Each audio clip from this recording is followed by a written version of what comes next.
आप देख रहे हैं न्यूज़ 24/7 उर्दू और मैं हूं आदिल अजीज़ खान ज़्यादा। आज की वीडियो में बात करेंगे दुनिया भर में एक और ख़तरनाक वायरस बहुत तेज़ी से फैल रहा है और माहिरीन सेहत ने खदशा जाहिर किया है कि ये वायरस भी दुनिया को कोरोना की तरह अपनी लपेट में ले सकता है।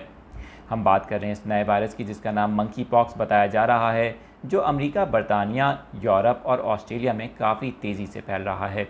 अगर बात करें पाकिस्तान की, तो पाकिस्तान में भी इस वायरस के फैलने के हवाले से तशवीश और खदशात जाहिर किए गए हैं।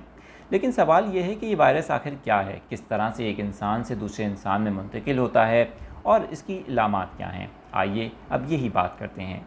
दुनिया भर के माहिरीन सेहत बताते हैं कि एक ऐसा वायरस है जो कि हवा में मौजूद नहीं है, बल्कि इसके फैलाव में इजाफे की सबसे बड़ी वजह अब तक ये सामने आ रही है कि एक मुतासरा शख्स या तो किसी के करीब रहता है या अपने ख़ानदान के साथ, या फिर वो किसी के साथ जिनसी या जिस्मानी नोयत के ताल्लुकात इस्तेवार करता है जो इसमें इजाफे का बायस बन रहे हैं।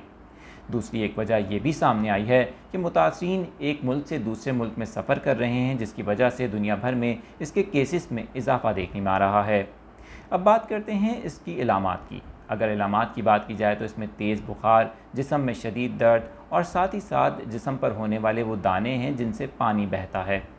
इन दानों की वजह से जिस्म पर होने वाली कई पेचीदगियाँ हैं, जिससे एक हफ्ते तक शदीद बुखार रहता है और इंसान शदीद बीमारी का शिकार हो सकता है। लेकिन अगर बात करें पाकिस्तान की, तो पाकिस्तान में अभी तक इसका कोई भी केस सामने नहीं आया, लेकिन खदशा जाहिर किया जा रहा है कि अगर इस तरह के केसेस सामने आते हैं तो इनसे बर वक्त निपटने के लिए तैयार रहने की ज़रूरत है।